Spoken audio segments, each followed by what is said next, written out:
আসসালামু আলাইকুম। আজকে সমাধান করছি দিনাজপুর বোর্ড 2023 সালের কোশ্চেনটা।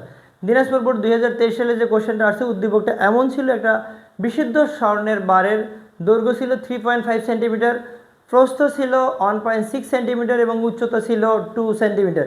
স্বর্ণের বারের বাতাসে ওজন দেওয়া ছিল 1.96 নিউটন এবং আমরা জানি স্বর্ণের বারের ঘনত্ব বা স্বর্ণের ঘনত্ব হলো 19,300 কেজি পার মিটার কিউব। প্রথম কোশ্চেন, গ নম্বর কোশ্চেন হলো বারটির পানিতে ওজন কত ছিল সেটা আমরা বের করব। বারের যদি পানিতে ওজন আমরা বের করতে চাই তাহলে আমরা বায়ুতে ওজন আমাদের জানতে হবে, যেটা দেয়া আছে। এবারে আমাদের প্লবতা বের করতে হবে বা পানির ঊর্ধ্বমুখী লব্ধি বল, যেটা ভিরোজি, আমাদের ভি লাগবে। তাহলে এখান থেকে আমরা স্বর্ণের বারের ঘনত্ব বের করে নিই, স্বর্ণের বারের আয়তন বের করে নিব। আমরা সমাধান করছি গ নম্বর কোশ্চেন। তার সোনার বারের আয়তন, সোনার বারের আয়তন বের করতে হবে, অর্থাৎ প্লবতা জানতে হলে সোনার বারের আয়তন জানতে হবে। তার মানে আয়তন ভি ইকুয়াল টু হলো দৈর্ঘ্য এল বলতে পারি, প্রস্থ বি বলতে পারি এবং উচ্চতাকে এইচ বলতে পারি। তার মানে দৈর্ঘ্য 1.6, প্রস্থ হলো 3.5 এবং উচ্চতা হলো 2। ওভারঅল যেহেতু সেন্টিমিটার আছে, আমরা মিটারে নিলে 10⁻6 দ্বারা ভাগ করবো, অর্থাৎ একটা সেন্টিমিটারকে মিটারে নিতে হলে একটা 100 দ্বারা ভাগ। তার মানে এখানে 3টা সেন্টিমিটার আছে, দৈর্ঘ্য প্রস্থ উচ্চতা, তার মানে 3টা 100 দ্বারা ভাগ মানে 10⁻6 হবে।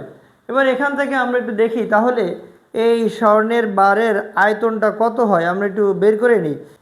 3.5 ইন্টু 1.6 ইন্টু হলো 2, 11.2 ইন্টু 10⁻6, এটাকে আমরা বলতে পারি 1.12 ইন্টু 10⁻5 মিটার কিউব, 5 মিটার। অর্থাৎ স্বর্ণের বারের আয়তন হলো 1.12 ইন্টু 10⁻5 মিটার কিউব। প্লবতা ইকুয়াল হবে বায়ুতে ওজন বিয়োগ হলো পানিতে ওজন, বায়ুতে ওজন বিয়োগ হলো পানিতে ওজন, বায়ুতে ওজন বিয়োগ হলো পানিতে ওজন। এখন আমরা জাস্ট এখান থেকে পানিতে ওজনটা বাম দিকে যদি নিয়ে আসি তাহলে মাইনাসটা প্লাস হবে। পানিতে ওজন ইকুয়াল হবে বায়ুতে ওজন বিয়োগ হলো প্লবতা। আমরা জানি প্লবতা ইকুয়াল ভিরোজি। বায়ুতে ওজন দেয়া আছে 1.96 নিউটন, 1.96 নিউটন এবং প্লবতা হলো ভিরোজি। 1.96 মাইনাস হলো ভি এর মান হলো 1.12 ইন্টু 10⁻5, পানির ঘনত্ব হলো 1000, জি এর মান হলো এই 9.8। তাহলে এখন এখান থেকে আমরা পানিতে স্বর্ণের বারের ওজন কত ছিল সেটা বের করতে পারবো। তো 1.12 ইন্টু 10⁻5 ইন্টু হলো 9.8 ইন্টু হলো 1000, এখান থেকে যেটা আসে 1.96 মাইনাস হলো 0.10976 জাস্ট যদি আমরা বিয়োগ করি 1.96 থেকে 1.96 থেকে আমরা বিয়োগ করব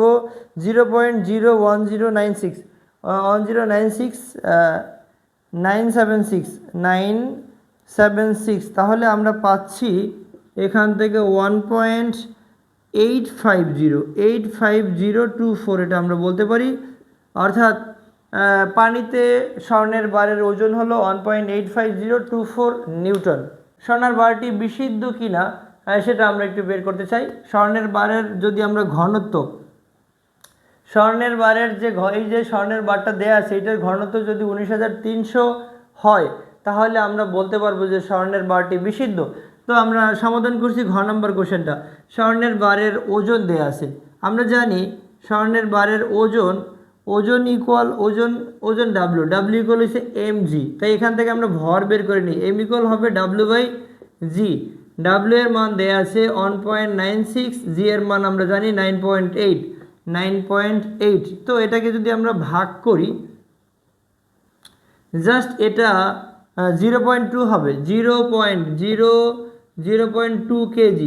স্বর্ণের বারটির ভর হলো 0.2 কেজি। এবারে আমরা যদি স্বর্ণের বারের ঘনত্ব বের করতে পারি, ঘনত্ব রো ইজ ইকুয়াল টু ভর বাই আয়তন, ভরের মান হলো 0.2 এবং আয়তন হলো 1.12 ইন্টু 10⁻⁵। অর্থাৎ আমরা গ নাম্বার কোশ্চেন থেকে কিন্তু স্বর্ণের বারের আয়তন বের করেছি 1.12 ইন্টু 10⁻⁵। তো আমরা যদি ভরকে আয়তন দ্বারা ভাগ করি তাহলে এই স্বর্ণের বারের জাস্ট ঘনত্বটা বের করতে পারবো। ভর ছিল 0.2, ভাগ করতে হবে 1.12 ইন্টু 10⁻⁵। 1.12 ইন্টু 10⁻⁵। এখান থেকে যে স্বর্ণের ঘনত্বটা আসে সেটা আসে, ঘনত্ব পাই 17,857,428 কেজি পার মিটার কিউব। আমরা জানি বিশুদ্ধ স্বর্ণের ঘনত্ব হলো 19,300 কেজি পার মিটার কিউব, কিন্তু উদ্দীপকে উল্লেখিত স্বর্ণের বারের ঘনত্ব হলো 17,857,428 কেজি পার মিটার কিউব। তাহলে বলা যায় যে উদ্দীপকে উল্লেখিত বা প্রদত্ত স্বর্ণের বারটি বিশুদ্ধ নয়, এটা ভেজাল আছে। কেন ভেজাল আছে? অর্থাৎ এই যে ঘনত্বটা, স্বর্ণের বারের ঘনত্বের সাথে এই ঘনত্বটা অ্যাডজাস্ট করে না, অর্থাৎ ঘনত্বটা কম, এই জন্য এটা ভেজাল আছে বা বিশুদ্ধ নয়।